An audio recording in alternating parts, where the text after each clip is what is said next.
ನಮಸ್ಕಾರ. ನಾನು ನಿಮ್ಮ ಹುಚ್ಚೇಶ್. ಇಂದು ನಾನು ಹೇಳ ಹೊರಟಿರ್ತಕ್ಕಂಥದ್ದು ನಡುಗನ್ನಡ ಸಾಹಿತ್ಯದ ವಿಚಾರವನ್ನು ಹೇಳಿದ್ದೀನಿ. ಮತ್ತು ಇವತ್ತು ನಾನು ಹೊರಟಿರ್ತಕ್ಕಂಥ ಮತ್ತೊಂದು ವಿಷಯ ಏನೇನೆಂದರೆ ತತ್ವಪದ ಸಾಹಿತ್ಯ. ಹಾಗಾದರೆ ಈ ತತ್ವಪದ ಅಂದ್ರೇನು, ಅದರ ಉಗಮ ವಿಕಾಸ, ಅದರ ಇತಿಹಾಸ, ಈ ತತ್ವಪದ ಹುಟ್ಟಿಕೊಳ್ಳಲು ಮುಖ್ಯವಾಗಿರ್ತಕ್ಕಂತಹ ಪ್ರಭಾವಗಳೇನು ಅನ್ನುವಂತಹ ವಿಷಯಗಳನ್ನು ನಾವು ನೋಡ್ತಾ ಹೋಗೋಣ. ಈಗ ತತ್ವಪದ ಸಾಹಿತ್ಯ ಇದರ ಪ್ರಸ್ತಾವನೆಯನ್ನು ನಾವು ಗಮನಿಸೋಣ.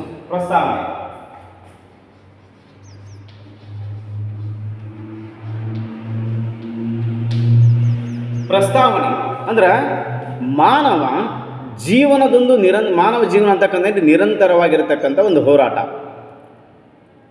ಮಾನವ ಜೀವನ ಅನ್ನುವಂಥದ್ದೇನ್ರಿ ನಿರಂತರವಾಗಿರ್ತಕ್ಕಂಥ ಒಂದು ಹೋರಾಟ.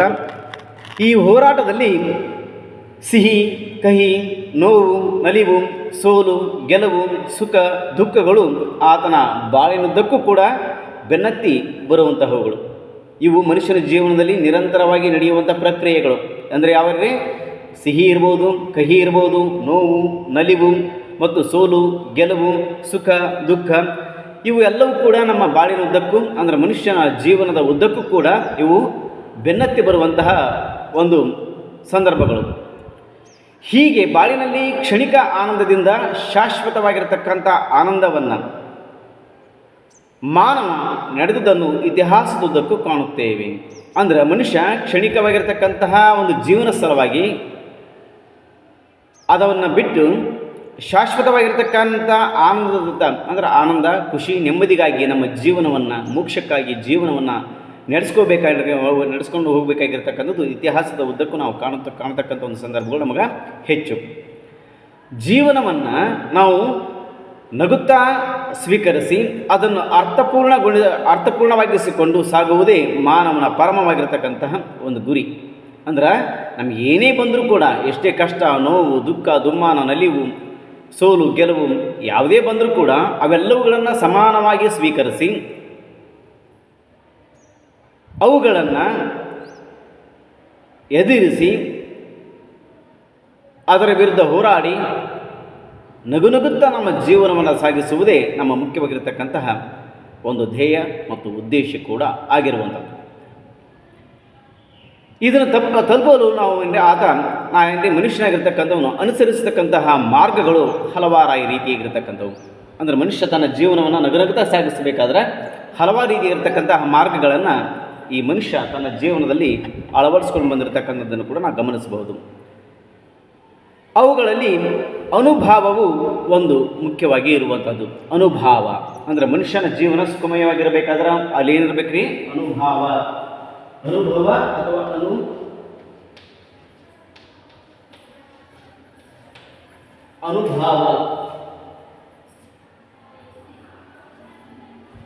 ಅನುಭಾವ ಅಂತಕ್ಕಂಥೇನ್ರಿ. ಅನುಭವವು ಕೂಡ ಒಂದು ಮನುಷ್ಯನ ಜೀವನವನ್ನು ಸಂಪೂರ್ಣಗೊಳಿಸಲು ಮುಖ್ಯವಾಗಿರ್ತಕ್ಕಂಥ ಒಂದು ಉದ್ದೇಶ. ಜೀವಾತ್ಮ ಪರಮಾತ್ಮನೊಂದಿಗೆ ಸಮರಸಗೊಂಡು ಅಂದ್ರೇನ್ರಿ? ಜೀವಾತ್ಮ ಪರಮಾತ್ಮನೊಂದಿಗೆ ಸಮರಸಗೊಂಡು ಅಮೃತ ತತ್ವವನ್ನು ಮುಕ್ತಿಯನ್ನು ಪಡೆಯಬೇಕೆಂಬುದೇ ಅನುಭವದ ಅನುಸಂಧಾನ. ಮನುಷ್ಯನ ಜೀವನ ಪರಿಪೂರ್ಣ ಆಗಬೇಕಂದ್ರೆ ಅಮೃತ ತತ್ವವನ್ನು ಮತ್ತು ಮುಕ್ತಿಯನ್ನು ಪಡಿಬೇಕೆಂಬುದೇ ನಮಗೇನ್ರಿ ಮುಖ್ಯವಾಗಿರ್ತಕ್ಕಂಥ ಒಂದು ಅನುಸಂಧಾನವಾಗಿ ಮಾರ್ಪಡುವಂಥದ್ದು. ಇದಕ್ಕಾಗಿ ನಮ್ಮ ಕರ್ನಾಟಕದ ಹರಿದಾಸರು, ಶಿವಶರಣರು ಹಾಗೂ ತತ್ವಪದಕಾರರಾಗಿರ್ತಕ್ಕಂಥವರು ತಮ್ಮದೇ ಆಗಿರುವಂತಹ ಧಾಟಿಯಲ್ಲಿ ಜನಸಾಮಾನ್ಯರಿಗೆ ಯಾರ್ಯಾರಿಲ್ಲೇ ಹರಿದಾಸರಾಗಿರ್ಬೋದು, ಶರಣರಿರ್ಬೋದು, ತತ್ವಪದಕಾರರಿರ್ಬೋದು, ನಾವೇನಾಗ್ತೀವಿ ಅಲ್ರಿ ಹರಿದಾಸ ಅಂದರೆ ಕೀರ್ತನಕಾರ ಅಂತ ಕರಿತಾ ಹೋಗ್ತೀವಲ್ಲ, ಅವರೆಲ್ಲರೂ ತಮ್ಮದೇ ಆಗಿರ್ತಕ್ಕಂಥ ಧಾಟಿಯಲ್ಲಿ ಅಂದರೆ ಮನುಷ್ಯನ ಮನಸ್ಸನ್ನು ಯಾವ ರೀತಿ ಆರ್ದ್ರಗೊಳಿಸಬಹುದು ಮತ್ತು ಆಹ್ಲಾದವಾಗಿಸ್ಕೋಬೋದು, ಮೋಕ್ಷದ ಹಾದಿಯನ್ನು ಪಡಿಬೋದು. ಈ ಮನುಷ್ಯನ ಮನಸ್ಸಿಗೆ ಸುಖ, ಶಾಂತಿ, ನೆಮ್ಮದಿ ದೊರಕಬೇಕಾದ್ರೆ, ಮೋಕ್ಷದ ಹಾದಿಯನ್ನು ಪಡಿಬೇಕಾದ್ರೆ ಅಥವಾ ಅವನು ಸುಖ, ಶಾಂತಿ, ನೆಮ್ಮದಿಯಿಂದ ಬದುಕಬೇಕಾದ್ರೆ ಏನು ಮಾಡಬೇಕು, ಯಾವುದನ್ನು ಮಾಡಿದರೆ ನಮ್ಗೆ ಅವು ಲಭಿಸಲಿಕ್ಕೆ ಸಾಧ್ಯ ಅಂತಕ್ಕಂಥ ವಿಚಾರಗಳನ್ನು ಅವರದೇ ಆಗಿರತಕ್ಕಂಥ ದಾಟಿಯಲ್ಲಿ ಶೈಲಿಯಲ್ಲಿ ಹೇಳುವಂತಹ ಕಾರ್ಯವನ್ನು ಅವ್ರು ಹೇಳಿದರು. ಅವ್ಯಾವಪ್ಪ ಅಂದ್ರೆ ನೀತಿ, ಸದಾಚಾರ, ಆಧ್ಯಾತ್ಮದಂತಹ ವಿಚಾರಗಳನ್ನು ಅರ್ಹಿ ಹೋಗಿದ್ದಾರೆ. ಅವರೇನ್ರಿ ನೀತಿ, ಸದಾಚಾರ ಮತ್ತು ಆಧ್ಯಾತ್ಮದಂತಹ ಹಲವಾರು ರೀತಿಯಾಗಿರ್ತಕ್ಕಂಥ ತತ್ವಗಳನ್ನು, ಆದರ್ಶಗಳನ್ನು, ಗುಣಗಳನ್ನು ನಮಗೇನ್ರಿ ಸಾರಿ ಅರುಹಿ ಹೇಳಿ ಹೋಗಿರ್ತಕ್ಕಂಥದ್ದನ್ನು ಕೂಡ ನಾವಿಲ್ಲೇ ಕಾಣಬಹುದು. ನಮಗೆ ಕೀರಂ ನಾಗರಾಜ ಅವರು ಹೇಳ್ತಾ ಹೋಗ್ತಾರೆ, ತಮ್ಮ ಜನಪದ ಮತ್ತು ಆಧುನಿಕ ಸಾಹಿತ್ಯ ಎಂಬ ಪ್ರಬಂಧದಲ್ಲಿ ಈ ರೀತಿ ಹೇಳ್ತಾರೆ, 18 ಮತ್ತು 19ನೇ ಶತಮಾನದಲ್ಲಿ ಇಂತಹ ಒಂದು ಅನುಭಾವಿ ಕವಿಗಳ ತತ್ವಪದ ಸಾಹಿತ್ಯದ ಕನ್ನಡದ ನೆಲದ ಮೇಲೆ ಅದೇನ್ರಿ ಕುಣಿದಾಡಿತು ಎಂದು ಅಭಿಪ್ರಾಯವನ್ನು ಪಡ್ತಾ ಹೋಗ್ತಾರೆ. ಏನ್ರಿ 18 ಮತ್ತು 19ನೇ ಶತಮಾನದಲ್ಲಿ ಇಂತಹ ಒಂದು ಅನುಭಾವಿ ಕವಿಗಳ ತತ್ವಪದ ಸಾಹಿತ್ಯ ಕನ್ನಡದ ನೆಲದ ಮೇಲೆ ಕುಣಿದಾಡಿತು ಎಂದು ಅವರು ಅಭಿಪ್ರಾಯವನ್ನು ಯಾರು ಪಡ್ತಾರೆ ಇಲ್ಲರಿ, ಕೀರಂ ನಾಗರಾಜ್ ಅವರು ಅಭಿಪ್ರಾಯವನ್ನು ಪಡ್ತಾ ಹೋಗ್ತಾರೆ.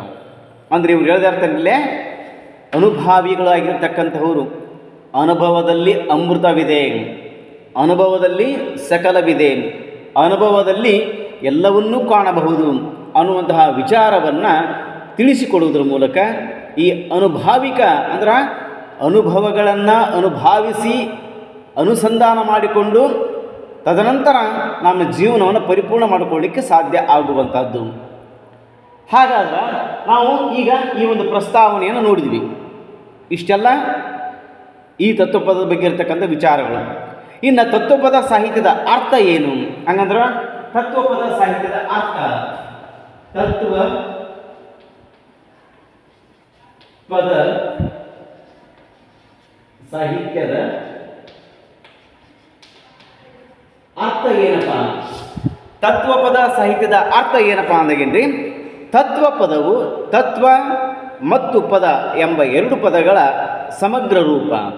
ಇಲ್ಲೇ ನಾವು ಹೊಡೆದಿರಬಹುದು, ತತ್ವ = ಪದ ಪ್ಲಸ್ ಪದ, ತತ್ವ ಮತ್ತು ಪದ ಅಂತಕ್ಕಂಥದ್ದನ್ನು ನಾವೇನು ಕೂಡಿಕೊಂಡು ಎಂಬ ಎರಡು ಪದಗಳ ಸಮಗ್ರವಾಗಿರ್ತಕ್ಕಂತಹ ರೂಪವನ್ನು ನಾವು ತತ್ವಪದ ಅಂತ ಕರಿತೀವಿ ಅಂತ ರೀತಿಯಲ್ಲಿ ಇವ್ರು ಹೇಳ್ತಾ ಹೋಗ್ತಾರೆ.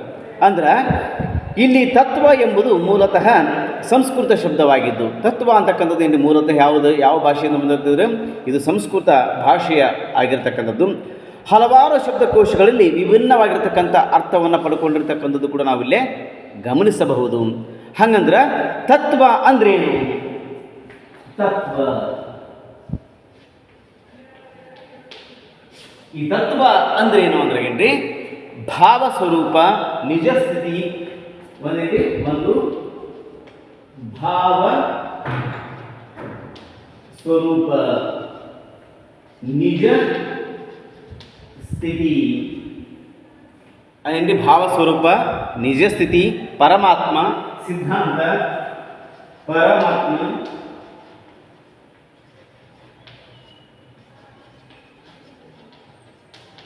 ಸಿದ್ಧಾಂತ, ಸತ್ಯದ ಅನಾವರಣ, ಸತ್ಯದ ಅನಾವರಣ, ಸತ್ಯದ ಅನಾವರಣ, ದೈವಜ್ಞಾನ,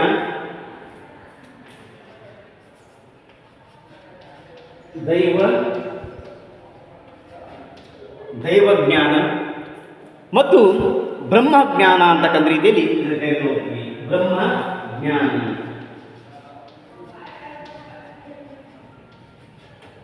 ಇಲ್ಲೇನು ಕರಿಬೋದ್ರಿ ಅಂದ್ರೆ ನಾವು ಏನು ತಿಳ್ಕೊಬೇಕಂತಂದ್ರೆ ಇವುಗಳ ಇನ್ನು ಪದ ಹೆಂಗೆ ಇರ್ತಕ್ಕಂಥ ನಾವು ತತ್ವ ಅಂತ ತಿಳ್ಕೊಂಡಿವಿ. ತತ್ವ ಅಂದರೆ ಏನು? ಭಾವ ಸ್ವರೂಪ, ಅದಕ್ಕೆ ತತ್ವ ಅಂತ ಕರಿತೀವಿ. ನಿಜ ಸ್ಥಿತಿಯನ್ನು, ಈಗಿರುವಂಥ ಸ್ಥಿತಿಯನ್ನು ನಾವು ಹೇಳ್ತಕ್ಕಂಥದ್ದು. ಪರಮಾತ್ಮ ಅಂತಕ್ಕಂಥ ರೀತಿಯಲ್ಲಿ ತತ್ವವನ್ನು ಕರಿತಾ ಹೋಗ್ತೀವಿ. ಸಿದ್ಧಾಂತ ಅಂತಕ್ಕಂಥ ರೀತಿಯಲ್ಲಿ ಪರಮಾತ್ಮ ತತ್ವವನ್ನು ಕರಿತಾ ಹೋಗ್ತೀವಿ. ಸತ್ಯದ ಅನಾವರಣಗೊಳಿಸುವಂಥದ್ದೇ ತತ್ವ ಅಂತಕ್ಕಂಥ ರೀತಿಯಲ್ಲಿ ಕರಿತಾ ಹೋಗ್ತೀವಿ. ಆನಂತರ ದೈವಜ್ಞಾನ ಅಂತ ಕರಿತಾ ಹೋಗ್ತೀವಿ. ಇದೆಲ್ಲರ ಜೊತೆಗೆ ಬ್ರಹ್ಮಜ್ಞಾನ ಅಂತ ಕೂಡ ನಾವೇನ್ರಿ ಯಾವುದನ್ನು ಕರಿತಾ ಹೋಗ್ತೀವಿ? ತತ್ವ ಪದಕ್ಕಿರ್ತಕ್ಕಂಥ ಒಂದು ಅರ್ಥ. ಇನ್ನು ಈ ತತ್ವ ಅಂತಕ್ಕಂಥದ್ರ ಬಗ್ಗೆ ವಿಚಾರ ಮಾಡಿದ್ವಿ. ಇನ್ನು ಪದ ಅಂದರೆ ಏನು? ಪದ ಎಂಬುದು ಕನ್ನಡ ದೇಶೀಯ ಪದವಾಗಿದ್ದು ಇದಕ್ಕೂ ಕೂಡ ಹಲವು ರೀತಿಯಾಗಿರ್ತಕ್ಕಂಥ ಅರ್ಥಗಳನ್ನು ನೋಡ್ತಾ ಹೋಗ್ತೀವಿ. ಅಂದರೆ ಪದಕ್ಕೆ ಇದು ಕನ್ನಡ ದೇಶೀಯ ಪದವಾಗಿರ್ತಕ್ಕಂಥದ್ದು. ಇದಕ್ಕೂ ಕೂಡ ಹಲವಾರು ರೀತಿ ಇರತಕ್ಕಂಥ ಅರ್ಥಗಳನ್ನು ಕೊಡ್ತಾ ಹೋಗ್ತೀವಿ. ಅಂದರೆ ನಮ್ಗೆ ತತ್ವ ಅಂದ್ರೆ ಸಂಸ್ಕೃತದಿಂದ ಬಂದಿರತಕ್ಕಂಥ ಒಂದು ಶಬ್ದ ಆಗಿರ್ತಕ್ಕಂಥದ್ದು. ಪದ ಅಂತಕ್ಕಂಥದ್ದು ಕನ್ನಡ ಭಾಷೆ ದೇಶೀಯ ಭಾಷೆಯಿಂದ ಬಂದಿರತಕ್ಕಂಥ ಶಬ್ದ ಆಗಿರ್ತಕ್ಕಂಥದ್ದು. ಹೀಗಾಗಿ ಸಂಸ್ಕೃತ ಮತ್ತು ಕನ್ನಡ ಪದಗಳ ಮಿಶ್ರಣ, ಭಾಷೆಗಳ ಮಿಶ್ರಣವಾಗಿ ಏನಿಲ್ಲ ನಮಗೆ ತತ್ವ ಪದ ಅಂತಕ್ಕಂಥದ್ದು ಲಭಿಸಿರ್ತಕ್ಕಂಥದ್ದು ಕೂಡ ನೋಡ್ತಾ ಹೋಗ್ತೀವಿ. ಹಂಗಂದ್ರೆ ಈಗ ತತ್ವ ಅಂದ್ರೆ ಅದರ ಅರ್ಥ ತಿಳ್ಕೊಂಡ್ವಿ. ಭಾವಸ್ವರೂಪ, ನಿಜಸ್ಥಿತಿ, ಪರಮಾತ್ಮ, ಸಿದ್ಧಾಂತ, ಸತ್ಯದ ಅನಾವರಣ ಮತ್ತು ಬ್ರಹ್ಮಜ್ಞಾನ, ದೈವಜ್ಞಾನ ಅಂತ ತಿಳಿದ್ವಿ. ಇನ್ನು ತತ್ವ ತಿಳ್ಕೊಂಡ ನಂತರ ಪದ ಅಂದ್ರೆ ಏನು, ಪದದ ಅರ್ಥ, ಇದನ್ನ ಏನು ಕರಿಬಹುದು, ಪದದ ಅರ್ಥ ಅಂದ್ರೆ ಏನು, ಇದನ್ನು ನಾವೇನು ಹಾಡು, ಭಜನೆ, ಗೀತೆ, ಹಾಡು, ಗೀತೆ ಮತ್ತು ಭಜನೆ. ಹಾಡು,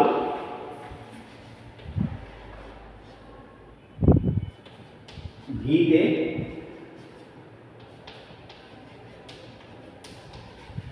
ಭಜನೆ ಅಂದ್ರೆ ಪದದ ಅರ್ಥವನ್ನು ಮೂರು ರೀತಿಯಲ್ಲಿ ನಾವು ಹಿಡಿದಿರ್ತಕ್ಕಂಥ ಒಂದು ಕಾರ್ಯವನ್ನು ಮಾಡ್ತಾ ಹೋಗ್ತೀವಿ. ಅಂದರೆ ಒಂದನೇದೇನಲ್ಲೇ ಹಾಡು, ಎರಡನೇದು ಗೀತೆ, ಮೂರನೇದು ಭಜನೆ ಅನ್ನುವ ಒಂದು ರೀತಿಯಲ್ಲಿ ನಾವು ನೋಡ್ತಾ ಹೋಗ್ತೀವಿ. ಅಂದರೆ ಒಟ್ಟಾರೆ ಏನಿಲ್ಲೇ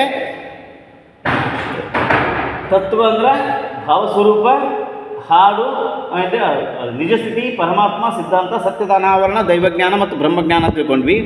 ಈಗ ಪದ ಅಂದ್ರೆ ಹಾಡು, ಗೀತೆ ಮತ್ತು ಭಜನೆ ಅಂತಕ್ಕಂಥ ರೀತಿಯಲ್ಲಿ ತಿಳ್ಕೊಂಡ್ವಿ.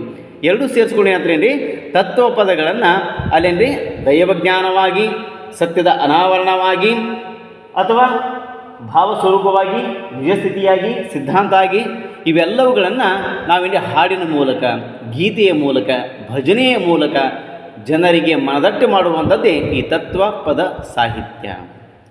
ಒಟ್ಟಾರೇನ್ರಿ ನಾವೇನು ಹೇಳಬೇಕಂದ್ರೆ ಪರಮಾತ್ಮನಿಗೆ ಸಂಬಂಧಿಸಿರ್ತಕ್ಕಂತಹ ಸಿದ್ಧಾಂತವನ್ನು, ಪರಮಾತ್ಮನಿಗೆ ಸಂಬಂಧಿಸಿದಂತಹ ಸಿದ್ಧಾಂತಗಳನ್ನು ಹಾಡಿನ ಮೂಲಕ ಅಭಿವ್ಯಕ್ತಿಗೊಳಿಸುವ ಅಭಿವ್ಯಕ್ತಿಗೊಳಿಸ್ತಕ್ಕಂಥ ಒಂದು ಕ್ರಿಯೆಗೆ ನಾವೇನು ಕರಿತೀವಪ್ಪ ಅಂದರೆ ತತ್ವಪದ ಅಂತ ಕರಿತಾ ಹೋಗ್ತೀವಿ. ಅಂದ್ರೆ ಪರಮಾತ್ಮನಿಗೆ ಸಂಬಂಧಿಸಿದ ಸಿದ್ಧಾಂತವನ್ನು ಹಾಡಿನ ಮೂಲಕ ಅಭಿವ್ಯಕ್ತಿಗೊಳಿಸ್ತಕ್ಕಂತಹ ಒಂದು ಕ್ರಿಯೆಗೆ ಏನು ಕರಿತೀವಪ್ಪ ಅಂದ್ರೆ ಏನ್ರಿ ತತ್ವಪದ ಅಂತ ಕರಿತಾ ಹೋಗ್ತೀವಿ. ಅಂದ್ರೆ ತತ್ವ ಮತ್ತು ಪದ ಈ ಎರಡೂ ಪದಗಳಿಗೂ ಅವಿನಾವ ಭಾವ ಸಂಬಂಧವಿರುವಂಥದ್ದು. ತತ್ವ ಮತ್ತು ಪದಕ್ಕೆ ಏನೈತಪ್ಪ ಅಂದರೆ ಎರಡಕ್ಕೂ ಅವಿನಾವ ಭಾವ ಸಂಬಂಧವಿರುವಂಥದ್ದನ್ನು ನಾವು ಕಾಣ್ತಾ ಹೋಗ್ತೀವಿ. ತತ್ವ ಅನ್ನುವಂಥದ್ದು ವಾಸ್ತವವಾದರೆ ಪದ ಅಂತಕ್ಕಂಥದ್ದು ಅಭಿವ್ಯಕ್ತಿ ಮಾಧ್ಯಮ. ತತ್ವ ಅಂತಕ್ಕಂಥದ್ದು ವಾಸ್ತವವಾದ, ಈಗ ನಾವು ಏನಿದೀವಲ್ಲ ವಾಸ್ತವಿಕತೆ ಜೀವನ ಸಾಗಿಸಾಕತ್ತೀವಲ್ಲ, ವಾಸ್ತವಿಕತೆ ನಾ ಇಲ್ಲೇ ಇದ್ದೀನಿ, ಇಲ್ಲಿ ನಿಂತಿಲ್ಲಿ ಇದು ವಾಸ್ತವ. ಇನ್ನು ಪದ ಅಂದ್ರೆ ಅಭಿವ್ಯಕ್ತಿ ಮಾಧ್ಯಮ ಅಂದ್ರೆ ನಾನು ಈ ವಾಸ್ತವಿಕ ಬದುಕನ್ನು ಅಭಿವ್ಯಕ್ತಪಡಿಸ್ತಕ್ಕಂಥದ್ದಕ್ಕೆ ನಾವು ಪದ ಅಂತ ಕರಿತಾ ಹೋಗ್ತೀವಿ. ವಾಸ್ತವಿಕ ಬದುಕಿನ ಅಭಿವ್ಯಕ್ತಿಯೇ ತತ್ವಪದ ಅಂತಕ್ಕಂಥ ರೀತಿಯಲ್ಲಿ ನಾವು ಹೇಳುವಂಥದ್ದು. ಬಸವರಾಜ ಸಬರದವರು ಹೇಳ್ತಾ ಹೋಗ್ತಾರೆ, ಕೀರ್ತನೆಗಳು ಹರಿಸಂಸ್ಕೃತಿಯ ಪ್ರತೀಕವಾದರೆ, ತತ್ವಪದಗಳು ಹರ ಸಂಸ್ಕೃತಿಯ ಪ್ರತೀಕ. ಕೀರ್ತನೆಗಳು ಹರಿ ಸಂಸ್ಕೃತಿಯ ಪ್ರತೀಕ ಆದ್ರೆ ತತ್ವಪದಗಳು ಅಂತಕ್ಕಂಥವು ಹರ ಸಂಸ್ಕೃತಿ ತತ್ವಪದಗಳು ಅಂತಕ್ಕಂಥ ಹರ ಸಂಸ್ಕೃತಿಯ ಪ್ರತೀಕ ಅಂತಕ್ಕಂಥ ರೀತಿಯಲ್ಲಿ ಯಾರು ಹೇಳ್ತಾರೇನ್ರಿ, ಬಸವರಾಜ ಸಬರದವರು ಅಂತಕ್ಕಂಥ ಇದರ ಬಗ್ಗೆ ಒಂದು ವ್ಯಾಖ್ಯಾನವನ್ನು ಕೊಡುವಂತಹ ಕಾರ್ಯವನ್ನು ಅವ್ರು ಮಾಡ್ತಾ ಹೋಗ್ತಾರೆ. ಭಕ್ತನೋರ್ವನು ಪರಮಾತ್ಮನ ಬಗೆಗೆ ತಾಳಿದ ಧ್ಯಾನ ಅಂದರೆ ಭಕ್ತನೋರ್ವನು ಪರಮಾತ್ಮನ ಬಗ್ಗೆ ಇರತಕ್ಕಂಥ ಒಂದು ನಿಲುವು ಏನಪ್ಪ ಅಂದ್ರೆ ತಾಳಿರ್ತಕ್ಕಂಥ ಧ್ಯಾನ ಆಗಿರ್ಬೋದು, ಚಿಂತನೆ, ಭಕ್ತಿ, ಮೊರೆ ಹೋಗ್ತಕ್ಕಂಥದ್ದು, ಶ್ರದ್ಧೆ, ಆಧ್ಯಾತ್ಮ ಅನುಭಾವಗಳು ಪದಗಳಲ್ಲಿ ಶರಣರ ವಚನಗಳಂತೆ ಜನಸಾಮಾನ್ಯರ ನಾಲಿಗೆಯ ಮೇಲೆ ನಲಿಯುವಂತೆ ಕೆಲವೊಮ್ಮೆ ಸರಳ, ಕೆಲವೊಮ್ಮೆ ಬೆಡಗಿನ ರೂಪದಲ್ಲಿ ಮೂಡಿ ಬಂದಿವೆ. ಇವು ಹೆಂಗೆ ಮಾಡಿದಂದ್ರೆ ಶರಣರ ವಚನಗಳಂತೆ ಕೆಲವೊಮ್ಮೆ ಸರಳವಾಗಿರ್ತಕ್ಕಂಥವು, ಮತ್ತೊಂದು ರೀತಿ ಬೆಡಗಿನ ಆಕಾರದಲ್ಲಿ ಬೆಡಗಿನ ರೂಪವನ್ನು ತಾಳ್ಕೊಂಡಿರ್ತಕ್ಕಂಥದ್ದು ಕೂಡ ನಾವು ನೋಡ್ಬೋದು. ಅಲ್ಲಮ ಪ್ರಭುವಿನ ಬೆಡಗಿನ ವಚನಗಳು, ಬಸವನವರ ವಚನಗಳನ್ನು ನೋಡ್ಕೋಬಹುದು. ಅವು ಸರಳ, ಕಲಬೇಡ ಕೊಲಬೇಡ ಹುಸಿಯ ನುಡಿಯಲು ಬೇಡ, ಎಷ್ಟು ಸರಳವಾಗಿರ್ತಕ್ಕಂಥದ್ದು. ಅದ್ರಂಗೆ ಇಲ್ಲಿ ಬೆಳಗಿನ ಸರಳವಾಗಿರ್ತಕ್ಕಂಥ ವಚನಗಳು ಹೆಂಗೋ ಬೆಳಗಿನ ವಚನಗಳು ಹೆಂಗೋ ಅದೇ ಪ್ರಕಾರವಾಗಿ ಇಲ್ಲಿ ತತ್ವಪದಗಳು ಕೂಡ ಕೆಲವೊಮ್ಮೆ ಸರಳವಾಗಿ ಕೆಲವೊಮ್ಮೆ ಅಲ್ಲೇ ಬೆಳಗಿನ ರೂಪವನ್ನು ಕೂಡ ತಾಳ್ಕೊಂಡಿರ್ತಕ್ಕಂಥದ್ದನ್ನು ಕೂಡ ನಾವಿಲ್ಲೇ ಗಮನಿಸಬಹುದು ಅಂತಕ್ಕಂಥ ಮಾತನ್ನು ಕೂಡ ಹೇಳ್ತಾ ಹೋಗ್ತಾರೆ. ಅದಕ್ಕೆ ಕೈವಲ್ಯ ಪದ ಏನಕ್ಕೆ ಕರಿತಾರೇನ್ರಿ? ಕೈವಲ್ಯ ಪದ, ಹಾಡು, ಭಜನೆ, ಅನುಭಾವ ಗೀತೆ, ಕರ್ಣಿತ ಎಂಬ ಹಲವಾರು ಪದಗಳು ತತ್ವಪದಕ್ಕೆ ಸಮಾನಾರ್ಥವಾದರೂ ಭಜನೆಗಳು ತತ್ವಪದವಾಗಲಾರವು. ಇಲ್ಲೇನ್ರಿ ಕೈವಲ್ಯ ಪದ ಆಗಿರ್ಬೋದು, ಹಾಡಾಗಿರ್ಬೋದು, ಭಜನೆ, ಅನುಭಾವ ಗೀತೆ, ಕರ್ಣಿತ ಎಂಬ ಹಲವಾರು ಪದಗಳು ತತ್ವಪದಕ್ಕೆ ಸಮಾನಾರ್ಥವಾದರೂ ಕೂಡ ಈ ಭಜನೆಗಳನ್ನು ತತ್ವಪದಗಳು ಅಂತಕ್ಕಂಥ ರೀತಿಯಲ್ಲಿ ಆಗಲಾರವು ಎಂಬುದಂತಕ್ಕಂಥ ಮಾತನ್ನು ವಿದ್ವಾಂಸರು ಅದು ಅಭಿಮತವನ್ನು ಪಡ್ತಾ ಹೋಗ್ತಾರೆ. ಇತ್ತೀಚೆಗೆ ಮೈಸ್ಟಿಸಿಸಮ್ ಎಂಬ ಪದವು ತತ್ವಪದ ಸಾಹಿತ್ಯಕ್ಕೆ ಸಮಾನಾರ್ಥವಾಗಿ ಬಳಸಲ್ಪಡುತ್ತದೆ. ಮೈಸ್ಟಿಸಿಸಮ್ ಎಂದರೆ ವಿವಿಧ ಮಾರ್ಗಗಳ ಮೂಲಕ ಒಂದೇ ಸತ್ಯವನ್ನು ಕಂಡುಕೊಳ್ಳುವ ಬಗೆ ಎಂದರ್ಥ. ಮೈಸ್ಟಿಸಿಸಮ್ ಅಂದ್ರೆ ಏನ್ರಿ? ಒಂದು ವಿವಿಧ ಮಾರ್ಗಗಳ ಮೂಲಕ ಒಂದೇ ಸತ್ಯವನ್ನು ತಿಳಿದುಕೊಳ್ಳುವಂಥದ್ದು ನಾವೇನು ಕರಿತಾ ಹೋಗ್ತೀವಿ ಅಂದ್ರೆ ಏನ್ರಿ? ಮೈಟಿಸಿಸಮ್ ಅಂತ ಅಲ್ಲಿ ಕರಿತಾ ಹೋಗ್ತೀವಿ ಅಂತಕ್ಕಂಥ ರೀತಿಯಲ್ಲಿ ಏನ್ರಿ HS ಯಾರು ಹೇಳ್ತಾರಂದ್ರೆ ಎಂಬ ಅರ್ಥ ಐತೆ ಅಂತ ಹೇಳ್ತಾರೆ. ಅದಕ್ಕೆ HS ಶಿವಪ್ರಕಾಶ್ ಅವರು ಕೂಡ ಏನ್ರಿ ಇಲ್ಲಿ ಹೇಳ್ತಾ ಹೋಗ್ತಾರೆ. ಅವ್ರು ಹೇಳುವಂಥ ಒಂದು ವ್ಯಾಖ್ಯಾನ ನೋಡೋಣ ಇಲ್ಲಿ. ಕಾರಣಿಕಗಳಿಗಿರುವ ಅರ್ಥಪೂರ್ಣ ಸಂಬಂಧವನ್ನು ವಿವರಿಸುವ ವಾಗ್ರೂಪಗಳೇ ತತ್ವಪದಗಳು. ಕಾರಣಿಕಗಳಿಗಿರುವ ಅರ್ಥಪೂರ್ಣ ಸಂಬಂಧವನ್ನು ವಿವರಿಸುವ ವಾಗ್ರೂಪಗಳೇ ತತ್ವಪದಗಳು ಅಂತ ಹೇಳ್ಕೊಂಡು ಹೇಳ್ತಕ್ಕಂಥ ಒಂದು ಕಾರ್ಯವನ್ನು ಮಾಡಿದರು. ಡಾಕ್ಟರ್ ನಿಮ್ಗೆ ಹೇಳಿದಂಗೆ ಬಸವರಾಜ ಸಬರದವರು ಹೇಳ್ತಾ ಹೋಗ್ತಾರೆ, ಅವರ ಅಭಿಪ್ರಾಯದಲ್ಲಿ ಅನುಭಾವದ ಮೂಲಕ ಹುಟ್ಟಿ ಬರುವ ಜೀವನ ತತ್ವಾದರ್ಶಗಳ ಮೂಲಕ ಅನುಭಾವವನ್ನು ತುಂಬಿಕೊಡುವ ಪದಗಳೇ ತತ್ವಪದಗಳು ಅಂತ ರೀತಿಯಲ್ಲಿ ಸಬರದವರು ಹೇಳ್ತಾ ಹೋಗ್ತಾರೆ. ಅಂದ್ರೆ ಅನುಭಾವದ ಮೂಲಕ ಹುಟ್ಟಿ ಅನುಭಾವದ ಮೂಲಕ ಹುಟ್ಟಿ ಬರುವ ಜೀವನ ತತ್ವ ಆದರ್ಶಗಳ ಮೂಲಕ ಅನುಭಾವವನ್ನು ತುಂಬಿಕೊಡುವುದೇ ಈ ನಮ್ಮ ತತ್ವಪದಗಳು ಅಂತಕ್ಕಂಥ ರೀತಿಯಲ್ಲಿ ಸಬರದವರು ಅದರ ಬಗ್ಗೆ ವಿವರಣೆಯನ್ನು ಕೊಡ್ತಾ ಹೋಗ್ತಾರೆ.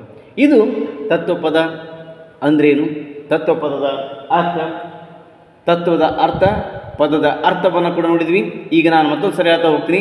ತತ್ವ ಅಂತಕ್ಕಂಥದ್ದು ಸಂಸ್ಕೃತ ಭಾಷೆಯಿಂದ ಬಂದಿರತಕ್ಕಂಥದ್ದು, ಪದ ಅಂತಕ್ಕಂಥದ್ದು ಕನ್ನಡ ದೇಶೀಯ ಭಾಷೆಯಿಂದ ಬಂದಿರತಕ್ಕಂಥದ್ದು. ಹೀಗಾಗಿ ಸಂಸ್ಕೃತ ಮತ್ತು ದೇಶೀಯ ಭಾಷೆಯನ್ನು ಕನ್ನಡ ದೇಶೀಯ ಭಾಷೆಯನ್ನು ಬಳಸ್ಕೊಂಡು ಈ ತತ್ವಪದ ಸಾಹಿತ್ಯ ಅಂತಕ್ಕಂಥದ್ದು ಹುಟ್ಕೊಂತು.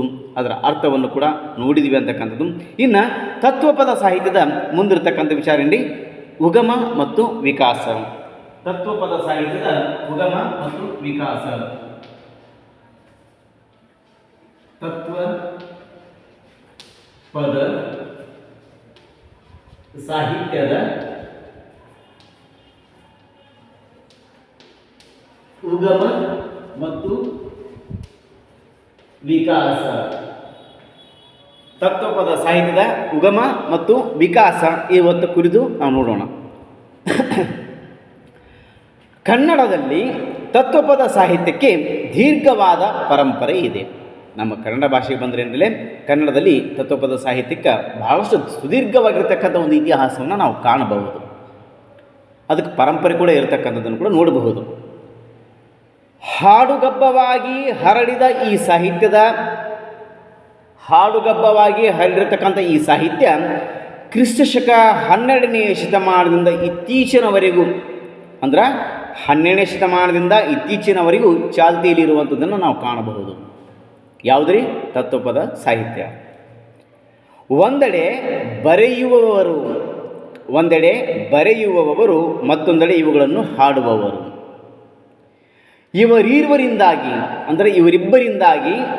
ಇದರ ಜನಪ್ರಿಯತೆ ಕಂದಿಲ್ಲ. ಇದು ಯಾವತ್ತೂ ಕೂಡ ತನ್ನ ಜನಪ್ರಿಯತೆಯನ್ನು ಕಳ್ಕೊಳ್ಳುವಂಥ ಸ್ಥಿತಿಯಲ್ಲಿ ಅದು ಇರಲಿಲ್ಲ. ಯಾಕಂದ್ರೆ ಇದನ್ನು ಬರೆಯುವವರು ಮತ್ತು ಹಾಡುವವರು ಇವರಿಬ್ಬರೂ ಸೇರಿಕೊಂಡು ಇದರ ಒಂದು ಪ್ರಖ್ಯಾತಿಯನ್ನು ಬೆಳೆಸುವಂತಹ ಕಾರ್ಯವನ್ನು ಮಾಡಿದರು. ಅಧ್ಯಯನದ ದೃಷ್ಟಿಯಿಂದ 3 ಘಟ್ಟಗಳಲ್ಲಿ ಇದರ ವಿಕಾಸವನ್ನು ನಾವೇನ್ರಿ ಪರಿಚಯ ಮಾಡಬಹುದು.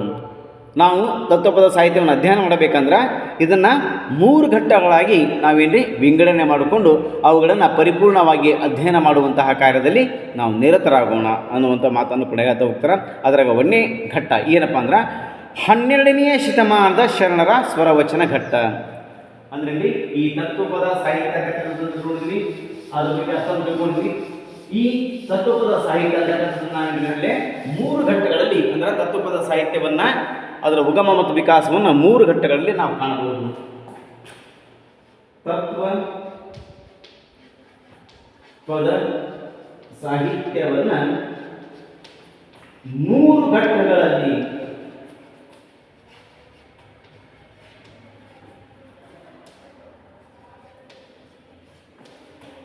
ಅಧ್ಯಯನ,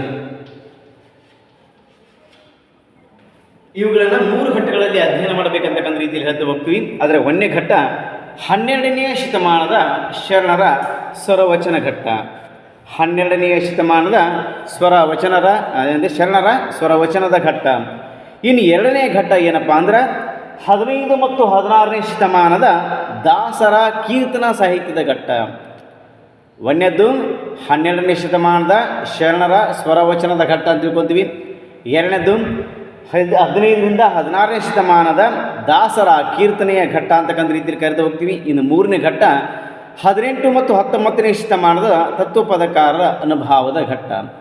18 ಮತ್ತು 19ನೇ ಶತಮಾನದ ತತ್ವಪದಕಾರರ ಅನುಭಾವ ಘಟ್ಟ ಅಂತಕ್ಕಂಥ ರೀತಿಯಲ್ಲಿ 3 ರೀತಿಯಲ್ಲಿ ಈ ಒಂದು ತತ್ವಪದ ಸಾಹಿತ್ಯವನ್ನು ನಾವು ಕುರಿತೇನ್ರಿ ಅಧ್ಯಯನ ಮಾಡಬಹುದು. ಅದರ ಬಗ್ಗೆ ಪರಿಪೂರ್ಣವಾಗಿರ್ತಕ್ಕಂಥ ವಿಚಾರಗಳನ್ನು ಹಂಚಿಕೊಳ್ಳಬಹುದು ಅಂತಕ್ಕಂಥ ರೀತಿಯಲ್ಲಿ ಹೇಳ್ತಾ ಹೋಗ್ತಾರೆ. ಅದಕ್ಕೆ 12ನೇ ಶತಮಾನದ ಶರಣರ ಸ್ವರವಚನ ಘಟ್ಟವನ್ನು ನಾವೆಲ್ಲಿ ಒಳ್ಳೆಯದಾಗಿ ನೋಡೋಣ. 12ನೇ ಶತಮಾನದ ಶರಣರ 12ನೇ ಶತಮಾನದ ಶರಣರ ಸ್ವರವಚನ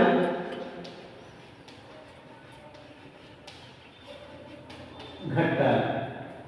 2ನೇದು 15 ಮತ್ತು 16ನೇ ಶತಮಾನದ ದಾಸರ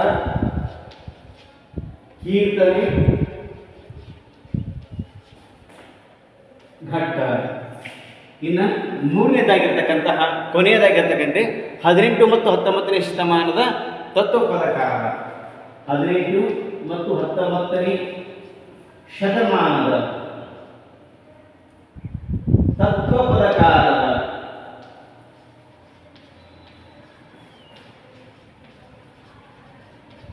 ತತ್ವಪದಕಾರರ ಅನುಭಾವದ ಘಟ್ಟ.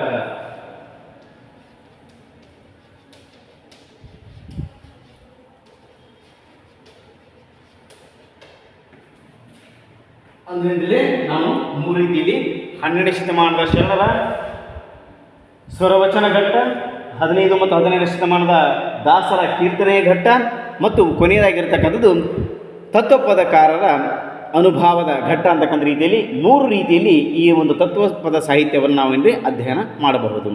ಹಾಗಂದ್ರೆ 1ನೇದು ನೋಡೋಣ. ಈಗ 12ನೇ ಶತಮಾನದ ಶರಣರ ಸ್ವರವಚನದ ಒಂದು ಘಟ್ಟವನ್ನು ಕುರಿತು ಇವತ್ತು ಅಧ್ಯಯನ ಮಾಡೋಣ.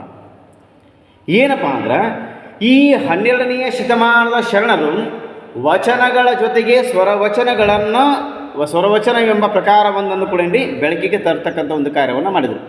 ವಚನಕಾರರು ವಚನಗಳ ಜೊತೆಗೆ ಸ್ವರವಚನ ಎನ್ನುವಂತಹ ಒಂದು ಪ್ರಕಾರವೊಂದನ್ನು ಅವರಲ್ಲಿ ಜಾರಿಗೆ ತರ್ತಕ್ಕಂತಹ ಬೆಳಕಿಗೆ ತರ್ತಕ್ಕಂತಹ ಕಾರ್ಯವನ್ನು ಅವರು ಮಾಡ್ತಾ ಹೋಗ್ತಾರೆ.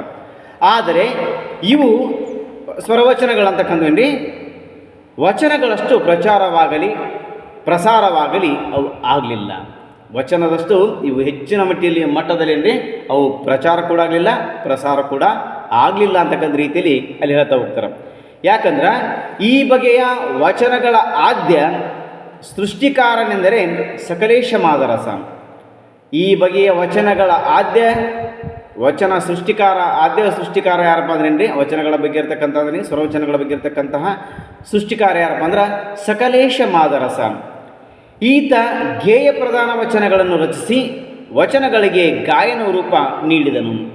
ಇವುಗಳಿಗೆ ಗಾಯನ ರೂಪವನ್ನು ನೀಡಿ ಅದರಲ್ಲಿ ಉಳುಮೆ ಮಾಡಿ ಬಿತ್ತು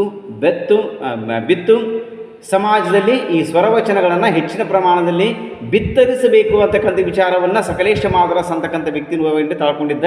ಹಾಗಾಗಿ ಹಾಡುವುದರ ಮೂಲಕ ಅಂದರೆ ಗಾಯನ ರೂಪದಲ್ಲಿ ಅವಕ್ಕೆ ಮಾಡಿದರೆ ಒಂದು ಕಾರ್ಯವನ್ನು ಮಾಡಿದ.